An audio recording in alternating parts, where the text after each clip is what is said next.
if you continue in that, it'll get more out of balance. If I balance a whip on my finger, it starts falling forward, you know, then I run under it, but it gets faster and faster and faster. And it's a little bit, if his balance starts tipping to the inside, you know, and then it just gets more, you know. It's like he's got a rock, so Yeah. he's stronger. Yeah. So with a horse that is strong, but yeah, in a positive way. But when they fall a little bit out of balance, if we catch them really early, then they're back.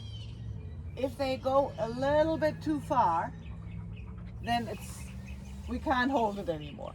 And I rode a horse who was a stallion, huge, and everybody told me he's so strong, he needs a strong rider, you know. And I could feel when I was not quick enough on him, when I was a second too late of catching, that he started diving. Then he lost balance, and then he got really mad at me. He felt himself not good losing balance. And that's why he could get dangerous, take off, start rearing. He was known to be a bastard. And when I understood he's just falling out of balance and I have to get bloody fast on him, you know, I rode him whispering, and everyone said, "You changed that horse into an angel." I said, "No, he was always an angel. He never was a bastard." Yeah? I mean, there are some horses that are not nice, but he really wasn't one of those. Yeah? And I learned, I was afraid when I started riding him that he would make me strong. And he actually made me quick. Yeah? That's why I put you on this 3-3, where you thought, well, gosh, this is getting fast. Or I put you on front, middle, back, middle, front, you know, and you were front. When you said it, you were front, back, front. And I said front, middle, back, back, back. Yeah? This is a little bit, you have to sharpen your sense for his balance. And when you feel it starting to lean, not wait till he's leaning, you know? Right. You have, if you correct it when you just feel one, yeah? And you always have to check, is both possible? Is down possible? Is up possible? Yeah? Right. Yeah? The earlier you catch it, the less you have to work. Yeah?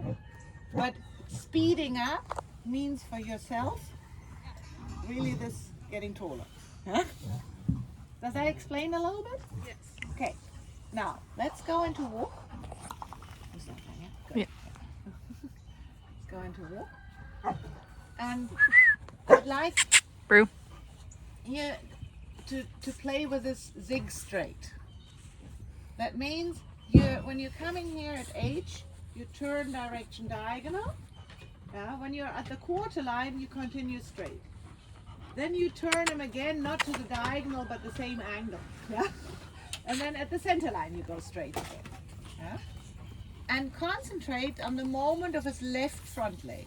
Now, now, now. So you turn with the left front leg. Now, and you come to the quarter line, and you go straight. And you really want him straight. Really straight. Really straight. And then you turn again to the left. Left, left, and coming to the center line really straight. Okay, ask for trot, turn left and do the same coming back. Up, out. Up, Come on, you can Remy. jump. You Come on, can Remy. Come. Remy, come. jump. Blue eye. Come on. Good boy, Remy. Come. Come on. Your mom's gonna come and get me. Turning left. Quarter line straight. Good boy. Come on. Yes, turning left again. Center line straight. Really straight. He's not yet straight. He's not yet straight. Now he's straight.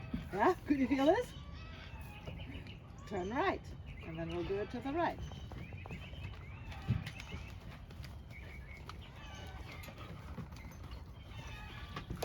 Turning. And straight. Really straight. Not, yes. Turning. And straight. Oops, you overturned. Yeah, both times go right again. Both times when you went straight, the left front foot was a third foot I could see. Yeah. So think when you go straight, he shouldn't fall back to the. Go straight. Keep that left shoulder under control. Right hind leg, left. That's better. And turn again. And straight. Yes, Out, Daisy. Yes. Come on. Yes. Good. Yep. Go for it. Go for them. Catch them. They're too small. We'll herd them out. Okay. Now, see if you can do it faster. Go already. That you go like instead of quarter line and center line, you do it 4 times till you come to the center line. Yeah? You put something in between. Out. Out. Out. Come on, Day. Good girl. Turn girl. and straight. And oops, too much. Turn. Turn the shoulders and straight. Not too much. Keep that right hind leg under control. Turn. Turn again. And straight. Keep that right leg on for the right hind leg. Better. Yes, that was good. Turn left. Huh?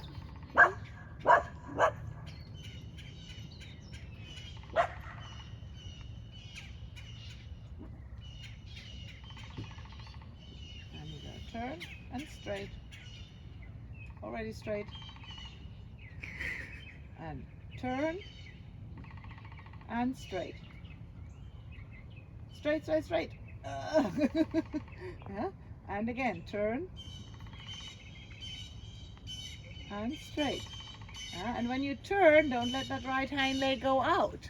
Yeah? Did you feel when you turned left that you took the right hind leg first to the other side? These things are important. If you don't have a mirror, you need to even feel that more. And you have to be her mirror when she does that.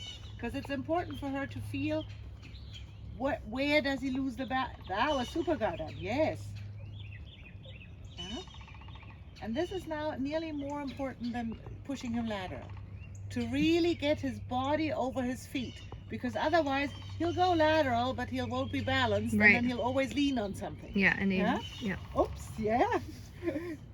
Now, okay, go rising trot and stretch him a little bit and ask a little bit trot forward. Blow up that trot, but you still have front, middle, back, middle working. Make him now a little forward because he was getting slower and slower and he lost a little bit momentum and that's why he started dragging more. Yeah? That's must be understood too. Because he did the exercise pretty good. Now it got not so good, but he was actually not moving. Yeah? And slower needs more balance, and when he lost balance, it shows that he needs a little bit refreshing. Come, ask more. Come, move. Yes. And think overcurrent, undercurrent, even in the faster trot. Come, come, come. Yes. Ah, there you go. Now we're having a good working trot. Yeah? Yes, change the rein. Yeah. And you have a horse with nice foam, happy mouth, all good signs. Yes. Overcurrent, undercurrent, inside, middle, outside, middle. Softness in the front, middle, active behind. There you go. Never hang on one aid too long. Always go back. Yes. Yeah? That scarf feeling, that you're pulling him from his neck to get this overcurrent. Yes. There you go. There you go. Good.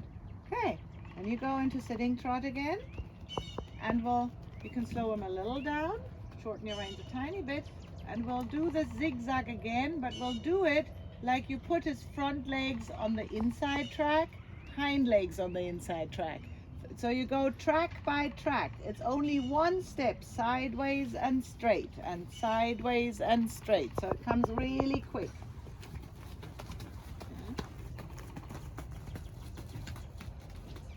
Sideways, straight, and sideways and straight. One step sideways, straight. Straight can be longer. And sideways and straight, and sideways and straight. Get those hind legs to follow. Yes, good. Yes, and the same. You're good. I wanted to say turn right. You were sideways, straight. Back and straight, and straight. And shoulders, and straight. But don't let the hind legs go out when you take the shoulders. Felt this? When you want his shoulders to go in, his hind legs don't go out. Otherwise, you later have a shoulder in that's the haunches out. Yeah? Yes. He has to move his shoulders, follow his shoulders, and think forward. Yeah? This is a super good exercise to get the aids quicker without tightness. Yeah? It's balancing him and it's teaching her to react quicker and still think forward and not get tight. Yes. Over, straight. Tuck and straight. Yes. Yes, yeah, be careful, not too much. Here, yeah, and you can so see his natural way of where he wants to balance to. But he's working on it now and she's catching him. That's good.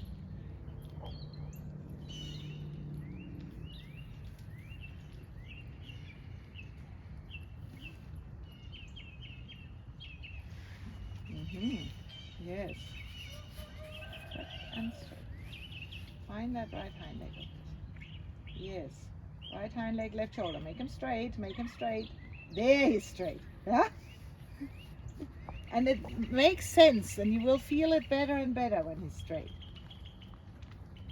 Good. Okay, let's give him a moment break. How did that feel?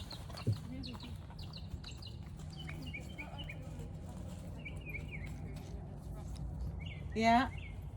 Okay. Like when he was straight, and then when he's not straight, I felt like the front legs got very sort of quick and heavy. Okay. Yeah? So putting the front legs in front of his hind legs gave you the lift. Yeah?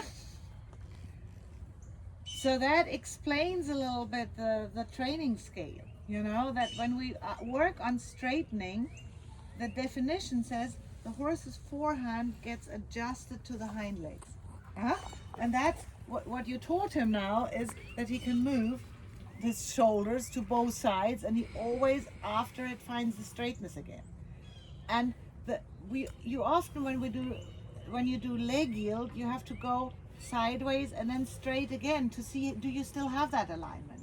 Because if he does leg yield and he does this, then you cannot correct anything in it. Then you first have to have this again, then you can go sideways again. You don't want this, we want this. Yeah? Yeah? So that's why I said the seat bone crosses in front and not behind. Yeah, because with the in front, you keep the shoulder. When we sit for behind, we drop the shoulder. I mean, the horses are not crossing behind, but if our aids are like that, they just drop there. Yeah?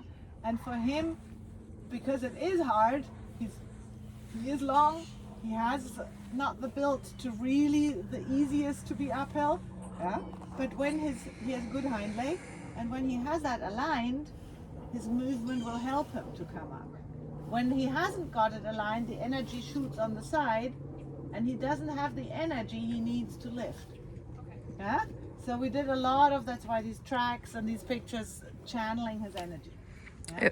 It was really interesting to see too, with these small requests, that like the overcorrections kind of simplified themselves. Like sometimes when, say, we do a leg yield from X to the wall, then by the time you reach the quarter line, you're really pushing him and your position gets out of line, and it becomes like point A to point B and not about how you get there. Yeah. And I thought this was a really great way to make it about each step counting. Yeah. And you will then, the more you practice this, it will turn into a leg yield. It will just come, or into a half pass. Yeah. Yeah. If you actually go inside, this would be one step shoulder in, a bending horse. Straightening gets him again. I have ridden a horse that couldn't do any half pass, and I had to ride through a test with a half pass. And I just rode step, step, step, step, step, step, and I got a 7. Well, that's kind of what it is, right? Because the shoulders were leading, Yeah. the hind legs were not trailing. Yeah. The horse was in balance. Yeah. I had rhythm. Yeah. And actually, that's what it is. Yeah. You know? Yeah, sometimes we make it more complicated. Yeah. So that's why I think it's important. I would like you to try it, not that very quick one, but to do in canter. Maybe go to the quarter line, center line. Yeah?